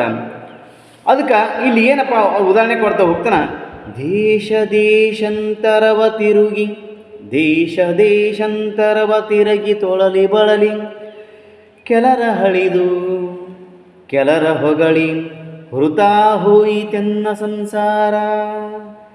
ಗಿರಿಯ ಶಿಖರದ ಮೇಲೆ ಲಿಂಗ ಧ್ಯಾನದಲ್ಲಿ ಮೌನಿಯಾಗಿರಿಸೆನ್ನ ಸಕಳೇಶ್ವರಯ್ಯ. ಅಂದರೆ ಇಲ್ಲಿ ಗಾಯನವನ್ನು ಕೊಡ್ತಾ ಹೋಗ್ತಾನೆ. ಇಲ್ಲೇನ್ರಿ ದೇಶ ದೇಶಾಂತರ ತಿರುಗಿ ತೊಳಲಿ ಬಳಲಿ ಕೆಲರ ಹಳಿದು ಕೆಲರ ಹೊಗಳಿ ಹೃತ ಹೋಯಿತೆನ್ನ ಸಂಸಾರ. ಗಿರಿಯ ಶಿಖರದ ಮೇಲೆ ಲಿಂಗ ಧ್ಯಾನದಲ್ಲಿ ಮೌನಿಯಾಗಿರಿಸೆನ್ನ ಸಕಳೇಶ್ವರಯ್ಯ ಅಂದರೆ ಅಯ್ಯ ಅಂತಕ್ಕಂಥ ಸಕಳೇಶ್ವರಯ್ಯ ಅಂತಕ್ಕಂಥ ರೀತಿಯಲ್ಲಿ ತನ್ನ ವಚನಾಂಕ ಕಿರಿದ ಸ್ವರವಚನಾಂಕಿತವನ್ನು ಸಕಳೇಶ್ವರಯ್ಯ ಅಂತಕ್ಕಂಥ ರೀತಿಯಲ್ಲಿ ಇಟ್ಕೊಂಡಿರ್ತಕ್ಕಂಥ ನಮ್ಮ ಸಕಳೇಶ ಮಾದರಸರು ಹೋಗ್ತಾರ. ಅಂದರೆ ದೇಶ ದೇಶಾಂತರ ತಿರುಗಿದೆ, ತಿರುಗಬೇಕಾರ ತೊಳಲಿ ಬೆಳಲಿ ಬೆಂಡಾಗಿ ಕಳರೆಂದ್ರೆ ಅದ್ರಾಗ ನಮ್ಮ ಜೀವನದ ಉದ್ದಕ್ಕೂ ನಾವು ಏನು ಮಾಡಿದ್ರಿ, ಕೆಲವರನ್ನು ಹೊಗಳಿದ್ವಿ. ಯಾಕೆ ನಮ್ಮ ಸ್ವಾರ್ಥಕ್ಕಾಗಿ ಕೆಲವೊಬ್ಬರನ್ನು ಹೊಗಳಬೇಕಾಗತ್ತಾ, ಕೆಲವೊಬ್ಬರನ್ನು ತೆಗಳಬೇಕಾಗತ್ತ. ಕೆಲವೊಬ್ಬರನ್ನ ವೃತ ಅವ್ರನ್ನ ಹೊಗಳತಕ್ಕಂಥ ಒಂದು ಕಾರ್ಯವನ್ನು ವೃತ ಅವರನ್ನು ತೆಗಳತಕ್ಕಂಥ ಒಂದು ಕಾರ್ಯದಲ್ಲಿ ಇದರಲ್ಲೇ ನನ್ನ ಸಂಸಾರ ಅಂತಕ್ಕಂಥದ್ದು ಹೋಗಿಬಿಡಿತು. ಯಾವುದನ್ನು ಸಾಧಿಸಬೇಕಂತ ಬಂದಿದ್ದೋ ಅದನ್ನು ಮರೆತು ಇನ್ನೊಬ್ಬರ ಹೊಗಳಿಕೆಯ ತೆಗಳಿಕೆಯ ಅಂದರೆ ನನ್ನ ಜೀವನ ಅಂತಕ್ಕಂಥದ್ದನ್ನು ನಾನು ನಾಶ ಮಾಡ್ಕೊಂಡ್ಬಿಟ್ಟೆ. ಸಂಸಾರ ಹೋಯಿತೆನ್ನ ಸಂಸಾರ. ಗಿರಿಯ ಶಿಖರದ ಮೇಲೆ ಲಿಂಗ ಧ್ಯಾನದಲ್ಲಿ ಮೌನಿಯಾಗಿರಿಸನ್ನ ಸಕಳೇಶ ಮಾದರಸ. ಅದಕ್ಕೆ ನನ್ನ ಇವೆಲ್ಲ ರೀತಿಯಾಗಿರ್ತಕ್ಕಂಥದ್ರಿಂದ ಬಂಧನಗಳಿಂದ ನನ್ನನ್ನು ಬಂಧಮುಕ್ತನನ್ನಾಗಿ ಮಾಡಿ ಮುಕ್ತಿಯನ್ನು ಕೊಡು ತಂದೆ. ನಾನು ಹೆಂಗೆ ಮಾಡಬೇಡಿ, ಧ್ಯಾನಾಸಕ್ತನನ್ನಾಗಿ ಮಾಡು, ನಿನ್ನ ಬಗ್ಗೆ ನನ್ನ ಮನಸ್ಸು ಒಲಿಯುವಂತೆ ಮಾಡುವಂತಕ್ಕಂಥ ರೀತಿಯಲ್ಲಿ ಸಕಳೇಶ ಮಾದರಸ ಅಂತಕ್ಕಂಥವರು ಅದನ್ನು ವಿವರವಾಗಿ ಕೇಳ್ಕೊಳ್ತಕ್ಕಂಥ ಒಂದು ಕಾರ್ಯವನ್ನು ತನ್ನ ಸ್ವರವಚನಗಳ ಮೂಲಕ ಹೇಳುವಂತಹ ಕಾರ್ಯವನ್ನು ಮಾಡ್ತಾ ಹೋಗ್ತಾರೆ. ಹಾಗಂದ್ರೆ ಇಲ್ಲಿ ಸಂಗೀತದ ದೃಷ್ಟಿಯಿಂದ ತತ್ವಪದ ತತ್ವಪದದ ಛಾಯೆ ಎದ್ದು ಕಾಣ್ತಕ್ಕಂಥದ್ದು ನೋಡಬಹುದು. ಸಂಗೀತದ ದೃಷ್ಟಿಯಿಂದ ಈ ತತ್ವಪದದ ಛಾಯೆ ಅಂತಕ್ಕಂಥದ್ದು ಎದ್ದು ಕಾಣುವಂಥದ್ದನ್ನು ನಾವೇನ್ರಿ ನೋಡಬಹುದು. ಅನಂತರ ಅಕ್ಕ ಮಹಾದೇವಿಯನ್ನೊಳಗೊಂಡ ಹಲವಾರು ಸ್ವರವಚನಗಳನ್ನು ಅಲ್ಲಿ ರಚಿಸ್ತಕ್ಕಂಥದ್ದನ್ನು ಕೂಡ ನೋಡ್ಬೋದು ನಾವು. ಸಕಳೇಶ ಮಾದರಸ ಅಲ್ಲ, ಅಕ್ಕ ಮಹಾದೇವಿಯನ್ನು ಇತರರನ್ನು ಕೂಡ ಒಳಗೊಂಡಿರ್ತಕ್ಕಂಥದ್ದನ್ನು ಕೂಡ ಉಳ್ಕೊಂಡ್ಬಿಟ್ರೆ ಅಲ್ಲಿ ಸ್ವರವಚನಗಳನ್ನು ರಚನೆ ಮಾಡಿಕೊಂಡಿರ್ತಕ್ಕಂಥದ್ರ ಬಗ್ಗೆ ಕೂಡ ನಾವಿಲ್ಲೇ ನೋಡಬಹುದು. ಇವುಗಳಲ್ಲಿ ಒಂದಿಷ್ಟು ತತ್ವಪದದ ಅಂಶ ಕಂಡು ಬಂದರೂ ಇವುಗಳನ್ನು ತತ್ವಪದ ಮಾದರಿ ಎನ್ನಲಾಗದು. ಇದನ್ನು ಅನ್ನಲಿಕ್ಕೆ ಸಾಧ್ಯ ಇಲ್ಲ. ಇದ್ರಾಗ ತತ್ವಪದದ ಕೆಲವೊಂದು ವಿಚಾರಗಳು ಬಂದರೂ ಕೂಡ, ಅದರ ಮಾದರಿ ಬಂದರೂ ಕೂಡ, ಅದರ ಸ್ವಲ್ಪ ರೂಪ ಬಂದರೂ ಕೂಡ ನಾವು ಅದನ್ನು ತತ್ವಪದ ಅನ್ನಲಿಕ್ಕೆ ಸಾಧ್ಯ ಇಲ್ಲ. ಅದನ್ನು ಸ್ವರವಚನ ಅಂತಕ್ಕಂಥ ರೀತಿಯಲ್ಲೇ ಕರಿತಾ ಹೋದ್ವಿ. ಅಂದ್ರೆ ಹಾಡುವಂತಹ ಕಾರ್ಯವನ್ನು ಮಾಡುವಂಥದ್ದು ಸ್ವರವಚನ ಅಂತಕ್ಕಂಥ ರೀತಿಯಲ್ಲಿ ಇಲ್ಲಿ ಹೇಳ್ತಾ ಬಂದು, ಇದು 12ನೇ ಶತಮಾನತಕ್ಕಂಥ ಒಂದು ತತ್ವಪದ ಸಾಹಿತ್ಯದಲ್ಲಿರ್ತಕ್ಕಂಥ ಘಟನೆಗಳ ಒಂದು ಸ್ವರವಚನದ ಘಟ್ಟವನ್ನು ಕುರಿತು ನೋಡಿದ್ವಿ. ಇನ್ನು ಎರಡನೆಯ ಘಟ್ಟ ಏನಪ್ಪ ಅಂದರೆ 15 ಮತ್ತು 16ನೇ ಶತಮಾನದಲ್ಲಿ ದಾಸರ ಕೀರ್ತನೆಯ ಘಟ್ಟ. 15 ಮತ್ತು 16ನೇ ಸಾಹಿತ್ಯದಲ್ಲಿ ದಾಸರ ಕೀರ್ತನೆಯ ಘಟ್ಟವನ್ನು ಕುರಿತಂತೆ ನಾವಿಂದು ಅಧ್ಯಯನ ಮಾಡೋಣ. ಶರಣರ ಸ್ವರವಚನಗಳು ಕಾಠಿಣ್ಯತೆಯ ದೃಷ್ಟಿಯಿಂದ ಜನಮನ ಗೆಲ್ಲದಿರುವುದನ್ನು ಮನಗಂಡ,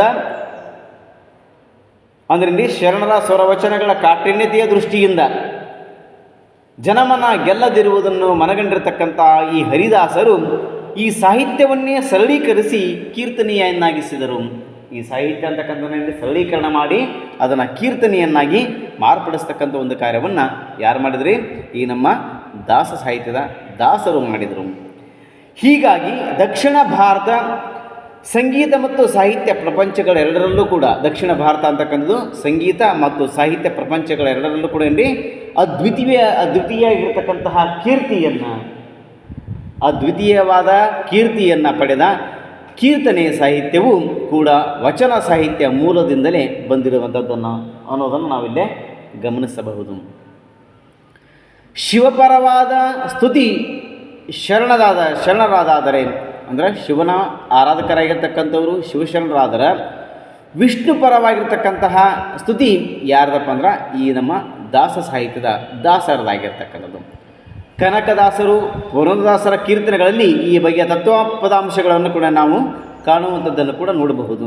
ಈ ಕನಕದಾಸರಾಗಿರ್ಬೋದು, ಅಥವಾ ನಮ್ಮ ಪುರಂದರದಾಸ ಆಗಿರ್ಬೋದು ಅಥವಾ ಇನ್ನುಳಿರ್ತಕ್ಕಂಥ ದಾಸರು ಅವರ ಒಂದು ಈ ಕೀರ್ತನೆಗಳಲ್ಲಿ ತತ್ವಪದದ ಅಂಶಗಳನ್ನು ಕೂಡ ನಾವಿಲ್ಲೇ ಕಾಣಬಹುದು ಅಂತಕ್ಕಂಥ ರೀತಿಯಲ್ಲಿ ಅವ್ರು ಹೇಳ್ತಾ ಹೋಗ್ತಾರೆ.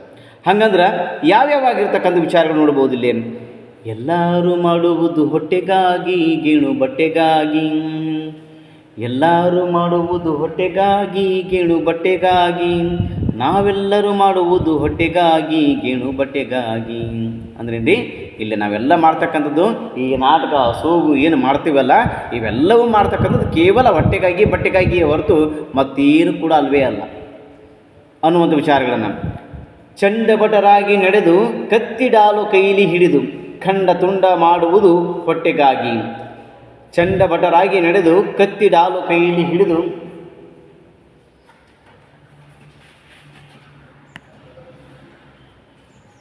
ಕಂಪ್ಯೂಟರ್ ಕ್ಲಾಸಸ್ ಇನ್ಫಾರ್ಮೇಷನ್ ಮಾಡಕ್ಕೆ ಬಂದಿದ್ರು ಸರ್. ಅಲ್ಲೇನ್ರಿ ಚಂಡಭಟರಾಗಿ ನಡೆದು ಕತ್ತಿ ಡಾಲು ಕೈಲಿ ಹಿಡಿದು ಖಂಡ ತುಂಡ ಮಾಡುವುದು ಹೊಟ್ಟೆಗಾಗಿ. ಅಂಗಡಿಯ ಮುಗ್ಗಟ್ಟುಗಳನ್ನು ಹೂಡಿ ವ್ಯಂಗ್ಯ ಮಾತುಗಳನ್ನಾಡಿ ಭಂಗ ಬಿದ್ದು ಗಳಿಸುವುದು ಹೊಟ್ಟೆಗಾಗಿ ಅಂತಕ್ಕಂಥ ರೀತಿಯಲ್ಲಿ ನಮ್ಮ ಕನಕದಾಸರು ಅದರ ಬಗ್ಗೆ ಇರತಕ್ಕಂಥ ಸ್ಪಷ್ಟವಾಗಿರ್ತಕ್ಕಂಥ ವಿಚಾರಗಳನ್ನು ಇಲ್ಲಿ ವ್ಯಂಗ್ಯವಾಗಿ ಇರತಕ್ಕಂಥ ರೀತಿಗಳಿಂದ ನಾವು ಮಾತಾಡ್ತೀವಿ. ನಮ್ಮ ಜೀವನವನ್ನು ಪರಿಪೂರ್ಣ ಮಾಡಿಕೊಳ್ಳಲಿಕ್ಕೆ ಇನ್ನೊಬ್ರಿಗೆ ಏನಾದರೂ ಕೂಡ ಪರವಾಗಿಲ್ಲಪ್ಪ, ಒಟ್ಟಾರೆ ನಾವು ಮಾಡ್ತಕ್ಕಂಥದ್ದು ಹೊಟ್ಟೆಗಾಗಿ ಗೀಣು ಬಟ್ಟೆಗಾಗಿ ಅಂತಕ್ಕಂಥ ವಿಚಾರಗಳನ್ನು ಆದರೂ ಕೂಡ ಈ ರೀತಿ ಕನಕದಾಸರು ಹೇಳ್ತಾ ಹೋದರು. ಆದರೂ ಕೂಡ ಈ ತತ್ವಪದಗಳಂತಕ್ಕಂಥವು ಶರಣರ ಸ್ವರವಚನಗಳಂತೆ ದಾಸರ ಕೀರ್ತನೆಗಳಂತೆ ಕಂಡರೂ ಅಭಿವ್ಯಕ್ತಿ ಕ್ರಿಯೆಯಲ್ಲಿ ಇವು ತುಂಬ ಭಿನ್ನವಾಗಿರ್ತಕ್ಕಂಥದ್ದು ಅನ್ನೋದನ್ನು ಕೂಡ ನಾವಿಲ್ಲೇ ಗಮನಿಸಬಹುದು.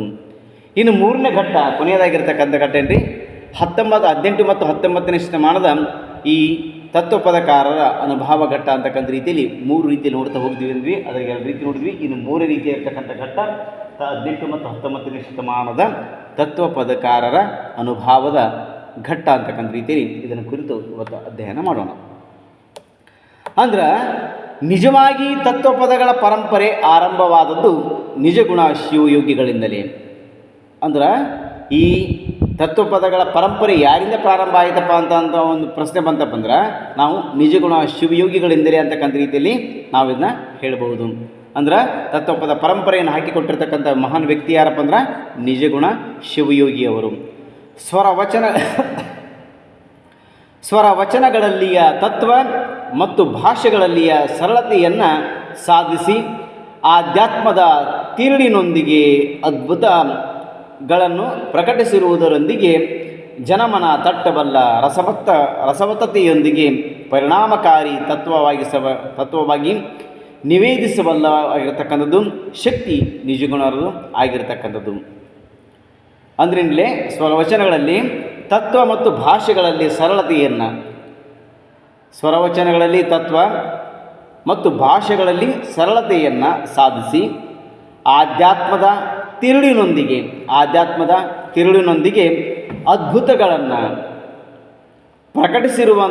ಪ್ರಕಟಿಸುವುದರೊಂದಿಗೆ ಜನಮನ ಅಂದರೆ ಜನರ ಮನಸ್ಸನ್ನು ತಟ್ಟಬಲ್ಲಂತಹ ರಸವತ್ತತೆಯೊಂದಿಗೆ, ಬರೆಯ ಖಾಲಿ ಅಲ್ಲ, ರಸವತ್ತತೆಯೊಂದಿಗೆ ಪರಿಣಾಮಕಾರಿಯಾಗಿ ತತ್ವವನ್ನು ನಿವೇದಿಸಬಲ್ಲ ಶಕ್ತಿ ನಿಜಗುಣ ಶಿವಯೋಗಿಯವರದು ಅಂತಕ್ಕಂಥದ್ದನ್ನು ನಾವಲ್ಲಿ ಗಮನಿಸಬಹುದು. ಹೀಗಾಗಿ ಇವರೇ ತತ್ವಪದ ಪರಂಪರೆಯ ಆದ್ಯ ಪ್ರವರ್ತಕರು. ಹಾಗಾಗಿ ನಾವು ಇವರನ್ನು ತತ್ವಪದದ ಆದ್ಯ ಪ್ರವರ್ತಕ ಅಂತಕ್ಕಂಥ ರೀತಿಯಲ್ಲಿ ತತ್ವಪದ ಪರಂಪರೆಯ ಆದ್ಯ ಪ್ರವರ್ತಕ ಯಾರಪ್ಪ ಅಂದ್ರೆ ನಿಜಗುಣ ಶಿವಯೋಗಿಗಳು ಅಂತಕ್ಕಂಥ ರೀತಿಯಲ್ಲಿ ನಾವು ಇವರನ್ನು ಕರಿತಾ ಹೋಗ್ತೀವಿ. ಬಹುಶಃ ನಿಜಗುಣರ ಕೈವಲ್ಯ ಪದ್ಧತಿಯಿಂದ ಈ ಪರಂಪರೆ ಆರಂಭವಾಗಿ ಮುಂದೆ ಮುಪ್ಪಿನ ಷಡಕ್ಷರಿ ಇದನ್ನು ರಸವತ್ತಾಗಿ ಮುಂದುವರಿಸಿದರು. ನಿಜಗುಣ ಶಿವಯೋಗಿಯವರು ಬರತಕ್ಕಂತಹ ಕೈವಲ್ಯ ಪದ್ಧತಿ ಅಂತಕ್ಕಂಥದ್ದನ್ನು ಹಿಂದೆ ಪರಂಪರೆ ಆರಂಭವಾಗಿ ಮುಂದೆ ಇದನ್ನು ಮುಪ್ಪಿನ ಷಡಕ್ಷರಿಯವರು ಬಂದು ಅದನ್ನು ಮುನ್ನಡೆಸ್ಕೊಂಡು ಹೆಂಗೆ ನಡೆಸ್ಕೊಂಡು ಹೋಗ್ತಾರೆ ಅಂದರೆ ರಸವತ್ತಾಗಿ ಮುಂದುವರಿಸ್ಕೊಂಡು ಹೋಗ್ತಕ್ಕಂಥ ಒಂದು ಕಾರ್ಯವನ್ನು ಮುಪ್ಪಿನ ಷಡಕ್ಷರಿಯವರು ಮಾಡ್ತಾ ಹೋಗುವಂಥದ್ದನ್ನು ಕೂಡ ನಾವು ಗಮನಿಸಬಹುದು. ಅದಕ್ಕೆ ಹೇಳ್ತಾ ಹೋಗ್ತಾರೆ, ಮುಪ್ಪಿನ ಷಡಕ್ಷರಿಯವರು ಒಂದು ಹೇಳ್ತಾ ಹೋಗ್ತಾರೆ, ಡಿಂಬದೊಳು ಒಂದು ಜೀವ ಕಂಬ ಸೂತ್ರಗಳ ಗೊಂಬೆಯಂತೆ, ಡಿಂಬದೊಳು ಒಂದು ಜೀವ ಕಂಬ ಸೂತ್ರ ಗೊಂಬೆಯಂತೆ ಎಂದಿಗಾದರೊಂದು ದಿನ ಸಾವು ತಪ್ಪದು. ಎಂದಿಗಾದರೊಂದು ದಿನ ಸಾವು ತಪ್ಪದು, ಹುಟ್ಟುತೇನು ತರಲಿಲ್ಲ ಹೋಗುತ್ತೇನು ಒಯ್ಯಲಿಲ್ಲ, ಹುಟ್ಟುತೇನು ತರಲಿಲ್ಲ ಹೋಗುತ್ತೇನು ಒಯ್ಯಲಿಲ್ಲ, ಸುಟ್ಟು ಸುಣ್ಣದ ಅರಳಿನಂತೆ ಆಯಿತು ದೇಹ, ಸುಟ್ಟು ಸುಣ್ಣದ ಅರಳಿನಂತೆ ಆಯಿತು ಈ ದೇಹ, ಹೊಟ್ಟೆ ಬಹಳ ಕೆಟ್ಟದೆಂದು, ಹೊಟ್ಟೆ ಬಹಳ ಕೆಟ್ಟದೆಂದು ಖುಷಿ ಕಂಡೆ ಎಷ್ಟು ಖುಷಿ ಪಟ್ಟ ಪ್ರಾಣಿ, ಬಿಟ್ಟು ಹೋಗುವಾಗ ಒಂದು ಬಟ್ಟೆ ಇಲ್ಲವು, ಬಿಟ್ಟು ಹೋಗುವಾಗ ಎಷ್ಟು ಖುಷಿ ಪಟ್ಟ ಪ್ರಾಣಿ ಬಿಟ್ಟು ಹೋಗುವಾಗ ಒಂದು ಕೂಡ ಬಟ್ಟೆ ಇಲ್ಲವು ಅಂತಕ್ಕಂಥ ರೀತಿಯಲ್ಲಿ ಉಪ್ಪಿನ ಷಡಕ್ಷರಿಯವರು ಈ ಒಂದು ತತ್ವಪದದ ಒಂದು ವಿಚಾರಗಳನ್ನು ಹಂಚಿಕೊಳ್ಳುವಂತಹ ಕಾರ್ಯವನ್ನು ಕೂಡ ಮಾಡ್ತಾ ಹೋಗ್ತಾರೆ. ಇವರಿಷ್ಟ ಅಲ್ಲ, ಮುಂದೆ ಬರ್ತಕ್ಕಂಥ ವ್ಯಕ್ತಿಗಳು ಯಾರ್ಯಾರು ಬರ್ತಾರಪ್ಪ ಈ ಒಂದು ತತ್ವಪದದ ಬಗ್ಗೆ ಇರ್ತಕ್ಕಂಥ ವಿಚಾರಗಳನ್ನು ಅನುಭವಗಳನ್ನು ಹಂಚ್ಕೊಳ್ಳಿಕ್ಕೆ ಬರ್ತಾರೆ ಅಂದ್ರೆ ಸರ್ಪಭೂಷಣ ಶಿವಯೋಗಿಗಳು, ಚಿದಾನಂದ ಅವಧೂತರು, ಬಾಲಲೀಲಾ ಮಹಾಂತ ಶಿವಯೋಗಿಗಳು, ಶಿಶುನಾಳ ಶರೀಫರ್, ಕೊಡಕೋಳ ಮಡಿವಾಳಪ್ಪನವರು, ನೀರಕೇರಿ ಬಸಲಿಂಗ, ಹಸನ್ ಸಾಬ್, ಬಬಲಾದಿ ಸದಾಶಿವ ಮೊದಲಾದವರು ತತ್ವಪದ ಸಾಹಿತ್ಯವನ್ನು ಉತ್ತುಂಗಕ್ಕೆ ಒಯ್ದು ನಿಲ್ಲಿಸಿರ್ತಕ್ಕಂಥದ್ದನ್ನು ಕೂಡ ನಾವು ಗಮನಿಸಬಹುದು. ಹಾಗೆ ನೋಡಿದರೆ 19ನೇ ಶತಮಾನದ ತತ್ವಪದ ಸಾಹಿತ್ಯದ ಸುವರ್ಣಯುಗವೆಂದರೆ ತಪ್ಪಾಗಲಾರದು. ಹಂಗೆ ನೋಡ್ಬಿಟ್ಟಾವೇನ್ರಿ 19ನೇ ಶತಮಾನ ಅಂತ ನಾವೇನ್ರಿ ತತ್ವಪದ ಸಾಹಿತ್ಯದ ಒಂದು ಸುವರ್ಣಯುಗ ಅಂತ ಕೂಡ ನಾವೇನ್ರಿ ಕರೆದ್ರೆ ತಪ್ಪಾಗ್ಲಿಕ್ಕೆ ಸಾಧ್ಯ ಇಲ್ಲ. ಅಷ್ಟರ ಮಟ್ಟಿಗೆ ಈ ತತ್ವಪದ ಸಾಹಿತ್ಯ ಅಂತಕ್ಕಂಥದ್ದು ಏನ್ರಿ ಈ ಸರ್ಪಭೂಷಣ ಶಿವಯೋಗಿಗಳು, ಚಿದಾನಂದ ಅವಧೂತರು, ಕಡಕೋಳ ಮಡಿವಾಳಪ್ಪ, ಬಾಲಲೀಲಾ ಮಹಾಂತ ಯೋಗಿ ಆಗಿರ್ಬೋದು, ಶಿಶುನಾಳ ಶರೀಫ್ ಆಗಿರ್ಬೋದು, ಅಥವಾ ನೀರಲಕೇರಿ ಬಸಲಿಂಗ ಇರ್ಬೋದು, ಹಸನ್ ಸಾಬ್ ಇರ್ಬೋದು, ಬಬಲಾದಿ ಸದಾಶಿವರಾಯರಾಗಿರ್ಬೋದು, ಇನ್ನುಳಿದಿರ್ತಕ್ಕಂಥ ಎಲ್ಲ ವ್ಯಕ್ತಿಗಳ ಒಂದು ತತ್ವಗಳಿಂದ ಅವರ ಒಂದು ಮಹಾನ್ ಸಾಧನೆಯಿಂದ ಅದು ಒಂದು ಸುವರ್ಣ ಯುಗವಾಗಿ 19ನೇ ಶತಮಾನ ಬೆಳಕಿಗೆ ಬಂತು ಅಂತಕ್ಕಂಥ ಒಂದು ಮಾತನ್ನು ಕೂಡ ನಾವು ಇಲ್ಲೇ ತಿಳ್ಕೊಬಹುದು. ಕನ್ನಡದ ನೆಲದ ಮೇಲೆ ಹಲವಾರು ತತ್ವಪದಕಾರರು ಆಗಿ ಹೋಗಿರತಕ್ಕಂಥದ್ದನ್ನು ಕೂಡ ನೋಡ್ತಾ ಹೋಗ್ತೀವಿ. ಪ್ರತಿ ಜಿಲ್ಲೆಯಲ್ಲಿ ನೂರಾರು ತತ್ವಪದಕಾರರನ್ನು ಕೊಂಡಿರ್ತಕ್ಕಂಥದ್ದನ್ನು ಕೂಡ ನಾವು ಗಮನಿಸ್ಬೋದು. ಪ್ರತಿ ಜಿಲ್ಲೆಯಲ್ಲಿ ಕೂಡ ನೂರಾರು ರೀತಿಯ ಇರತಕ್ಕಂಥ ತತ್ವಪದಕಾರರನ್ನು ಹುಟ್ಟಾಕಿರ್ತಕ್ಕಂಥದ್ದನ್ನು ಕೂಡ ಗಮನಿಸ್ಬೋದು. ಅದರಲ್ಲಿ ಕೆಲವರನ್ನು ಕೂಡ ನಾವಿಲ್ಲೇ ಹೆಸರಿಸ್ತಕ್ಕಂಥ ಒಂದು ಕಾರ್ಯವನ್ನು ಮಾಡೋಣ. ಅಂದರೆ ಯಾರ್ಯಾರು ಅನ್ನೋದ್ರ ಬಗ್ಗೆ ನಾವಿಲ್ಲೇ ತಿಳ್ಕೊಳ್ಳೋಣ. ಅಂದರೆ ನಿಜಗುಣ ಶಿವಯೋಗಿಗಳು ಇವರ ಅಂಕಿತ ನಾಮ ಏನಪ್ಪ ಅಂದ್ರೆ ಶಂಭುಲಿಂಗ. ನಿಜಗುಣ ಶಿವಯೋಗಿಯವರ ಒಂದು ಅಂಕಿತ ನಾಮ ಯಾವುದಪ್ಪ ಅಂದ್ರೆ ಶಂಭುಲಿಂಗ ಅಂತಕ್ಕಂಥದ್ದು ನಿಜಗುಣ ಶಿವಯೋಗಿಯವರ ಒಂದು ಅಂಕಿತ ನಾಮ. ಇವರು ಬರತಕ್ಕಂಥ ಕೃತಿಗಳು ಯಾವ್ಯಾವು ಅಂದ್ರೆ ನಿಜಗುಣ ಶಿವಯೋಗಿಗಳು ಯಾವ್ಯಾವ ಕೃತಿಗಳನ್ನು ಬರೆದು ತತ್ವಪದ ಸಾಹಿತ್ಯವನ್ನು ಹೆಚ್ಚಿನ ಒಂದು ರೀತಿಯಲ್ಲಿ ಪ್ರಚಾರ ಮಾಡಿದರು ಅಂತಕ್ಕಂಥದ್ದನ್ನು ನೋಡ್ಬೋದಿಲ್ಲ. ಅನುಭಾವಸಾರ, ಕೈವಲ್ಯ ಪದ್ಧತಿ, ಪರಮಾರ್ಥ ಗೀತೆ, ಪರಮಾನುಭವ ಬೋಧೆ, ಪರಮಾರ್ಥ ಪ್ರಕಾಶಿಕೆ, ವಿವೇಕ ಚಿಂತಾಮಣಿ, 63 ತ್ರಿಪದಿ, ಈ ರೀತಿ ಅವರ ಕೃತಿಗಳನ್ನು ಬರಿತಾ ಹೋಗ್ತಾರೆ. ಇವೆಲ್ಲ ಕೃತಿಗಳು ಯಾರಪ್ಪ ಅಂದ್ರೆ ನಿಜಗುಣ ಶಿವಯೋಗಿಯವರು. ಆ ನಿಜಗುಣ ಶಿವಯೋಗಿಯವರು ಈ ಕೃತಿಗಳನ್ನು ಬರೆದು ಅದಕ್ಕೆ ಶಂಭುಲಿಂಗ ಅಂತಕ್ಕಂತಹ ಅಂಕಿತ ನಾಮವನ್ನು ಕೂಡ ಇಡುವಂತಹ ಕಾರ್ಯವನ್ನು ಮಾಡ್ತಾ ಹೋಗುವಂಥದ್ದು ಕೂಡ ನಾವು ಗಮನಿಸಬಹುದು. ಇನ್ನು ಎರಡನೇದು ಮುಪ್ಪಿನ ಷಡಾಕ್ಷರಿಯವರು ಬರತಕ್ಕಂಥದ್ದು ಏನಪ್ಪ, ಅವರ ಒಂದು ಅಂಕಿತ ನಾಮ ಯಾವುದು? ಮುಪ್ಪಿನ ಷಡಾಕ್ಷರಿಯವರ ಅಂಕಿತ ನಾಮ ಯಾವುದಪ್ಪ ಅಂದ್ರೆ ಅಕಳಂಕ ಗುರು. ಅಕಳಂಕ ಗುರು ಅಂತಕ್ಕಂಥದ್ದು ಮುಪ್ಪಿನ ಷಡಾಕ್ಷರಿಯವರ ಒಂದು ವಚನಾಂಕಿತ ತತ್ವಪದದ ಅಂಕಿತ ಆಗಿರತಕ್ಕಂಥದ್ದು. ಇವರು ಬರತಕ್ಕಂಥ ಕೃತಿ ಸುಬೋಧ ಸಾರ ಅಂತಕ್ಕಂಥದ್ದು ಮುಪ್ಪಿನ ಷಡಾಕ್ಷರಿಯವರು ಬರ್ತಕ್ಕಂಥ ಒಂದು ಉತ್ತಮವಾಗಿರ್ತಕ್ಕಂಥ ಒಂದು ಕೃತಿ. ಇನ್ನು ಮೂರನೇದಾಗಿರ್ತಕ್ಕಂಥ ವ್ಯಕ್ತಿ ಯಾರು ಬರ್ತಾರ? ಸರ್ಪಭೂಷಣ ಶಿವಯೋಗಿಗಳು. ಸರ್ಪಭೂಷಣ ಶಿವಯೋಗಿಗಳ ಅಂಕಿತ ನಾಮ ಯಾವುದಪ್ಪ ಅಂದ್ರೆ ಗುರುಸಿದ್ಧ ಅನ್ನುವಂಥದ್ದು ಸರ್ಪಭೂಷಣ ಶಿವಯೋಗಿಗಳ ಒಂದು ಅಂಕಿತ ನಾಮ. ಅದಕ್ಕೆ ಅವರು ಬರ್ತಕ್ಕಂಥದ್ದು ಯಾವುದಪ್ಪ ಅಂದ್ರೆ ಕೈವಲ್ಯ ಕಲ್ಪವಲ್ಲರಿ ಅಂತಕ್ಕಂಥದ್ದನ್ನು ಮಹಾಂತ ಯೋಗಿ ಸರ್ಪಭೂಷಣ ಶಿವಯೋಗಿ ಅವರಲ್ಲಿ ಅಲ್ಲಿ ಬರೆಯುವಂತಹ ಒಂದು ಉತ್ತಮವಾಗಿರ್ತಕ್ಕಂಥ ಒಂದು ಶ್ರೇಷ್ಠವಾಗಿರ್ತಕ್ಕಂಥ ಒಂದು ಕೃತಿ. ಮುಂದೆ ಮಹಾಂತ ಶಿವಯೋಗಿ ಅಂತ ಬಾಲಲೀಲಾ ಮಹಾಂತ ಶಿವಯೋಗಿ ಬರ್ತಾ ಹೋಗ್ತಾರೆ. ಅವರ ಒಂದು ವಚನಾಂಕಿತ ಮಹಾಂತಲಿಂಗ. ಅವರ ಒಂದು ಅಂಕಿತ ಯಾವುದಪ್ಪ ಅಂದ್ರೆ ಮಹಾಂತಲಿಂಗ ಅಂತಕ್ಕಂಥದ್ದು. ಇನ್ನು ಅವ್ರು ಬರ್ತಕ್ಕಂಥ ಕೃತಿ ಅಂದ್ರೆ ಬಾಲಲೀಲಾ ಮಹಾಂತ ಯೋಗಿಯ ಒಂದು ಕೃತಿ ಯಾವುದಪ್ಪ ಅಂದ್ರೆ ಕೈವಲ್ಯ ದರ್ಪಣ. ಕೈವಲ್ಯ ದರ್ಪಣ ಅಂತಕ್ಕಂಥ ಒಂದು ಕೃತಿಯನ್ನು ಬರೆಯುವಂತಹ ಕಾರ್ಯವನ್ನು ಇವರು ಮಾಡ್ತಾ ಹೋಗ್ತಾರೆ. ಮುಂದೆ ಬರ್ತಕ್ಕಂಥ ತತ್ವಪದಕಾರ ಯಾರಪ್ಪ ಅಂದರೆ ಶಿಶುನಾಳ ಶರೀಫರು. ಇವರ ಶಿಶುನಾಳ ಶರೀಫರ ಒಂದು ಅಂಕಿತನಾಮ ಶಿಶುನಾಳಾಧೀಶ. ಶಿಶುನಾಳ ಶರೀಫರ ಒಂದು ಅಂಕಿತನಾಮ ಶಿಶುನಾಳಾಧೀಶ ಅಂತಕ್ಕಂಥದ್ದು ಇವರು ಬರತಕ್ಕಂಥದ್ದು ತತ್ವಪದಗಳು. ಇವರು ತತ್ವಪದಗಳನ್ನೇ ಬರೆದ್ಬಿಟ್ರು ಅವರು. ಮುಂದೆ ಬರ್ತಕ್ಕಂಥವರು ಕಡ್ಕೋಳ ಮಡಿವಾಳಪ್ಪ. ಕಡ್ಕೋಳ ಮಡಿವಾಳಪ್ಪನವರ ಒಂದು ಅಂಕಿತನಾಮ ಏನಪ್ಪ ಅಂದ್ರೆ ನಿರುಪ ಮುನಿರಾಳ ಶ್ರೀಗುರು. ನಿರುಪ ಮುನಿರಾಳ ಶ್ರೀಗುರು ಬಸವದೇವ ಮಹಾಂತೇಶ. ನಿರುಪ ಮುನಿರಾಳ ಶ್ರೀಗುರು ಮತ್ತು ಬಸವದೇವ ಮಹಾಂತೇಶ ಅಂತಕ್ಕಂಥ ಹಂಗೇನೆ ಅಂಕಿತಗಳು ತತ್ವಗಳ ಅಂಕಿತವನ್ನು ಇಟ್ಕೊಂಡಿರ್ತಕ್ಕಂಥವರು. ಇವರು ಬರತಕ್ಕಂಥ ಕೃತಿಗಳು ನಿಜ ಲೀಲಾಮೃತ ತತ್ವಪದಗಳು. ನಿಜ ಲೀಲಾಮೃತ ತತ್ವಪದಗಳನ್ನು ಇವರು ಬರಿತಾ ಹೋಗ್ತಾರೆ. ಇನ್ನು 7ನೇದ್ದು ಗುರು ಬಸವಾರ್ಯ ಅಂತಕ್ಕಂಥವ್ರೇನ್ರಿ ಇವರ ಅಂಕಿತನಾಮ ಸಿದ್ದೇಶ್ವರ. ಇವರು ಬರ್ತಕ್ಕಂಥ ಒಂದು ಕೃತಿ ಕೈವಲ್ಯ ಪದ್ಧತಿ. ಕರಿಬಸವಾರ್ಯ ಅಂತ ಬರ್ತಾ ಹೋಗ್ತಾರೆ. ಇವರ ಒಂದು ಅಂಕಿತ ಚನ್ನವೀರ ಅಂತಕ್ಕಂಥ ಅಂಕಿತದಿಂದ ತಮ್ಮ ತತ್ವಗಳನ್ನು ಬರಿತಾ ಹೋಗ್ತಾರೆ. ಬಸವೇಶ್ವರ ಸ್ತೋತ್ರ, ಭೋಗಲಿಂಗೇಶ್ವರ ಶತಕ. ಬಸವೇಶ್ವರ ಸ್ತೋತ್ರ ಮತ್ತು ಭೋಗಲಿಂಗೇಶ್ವರ ಸ್ತೋತ್ರವನ್ನು ಇವರು ಬರೆಯುವಂಥ ಕಾರ್ಯವನ್ನು ಮಾಡುವಂಥದ್ದು. 9ನೇ ಮೋಟ್ನಳ್ಳಿ ಹಸನ್ ಸಾಬ್ ಇಟಪುರೀಶ ಅಂತಕ್ಕಂಥದ್ದು ಇವರ ಒಂದು ಅಂಕಿತ. ಯಾರ್ರೀ ಮೋಟ್ನಳ್ಳಿ ಹಸನ್ ಸಾಬರ ಒಂದು ಅಂಕಿತ ಇಟಪುರೀಶ ಅಂತಕ್ಕಂಥದ್ದಾಗಿರ್ಬೋದು. ಇವರ ಒಂದು ಕೃತಿಗಳು ತತ್ವಪದಗಳು.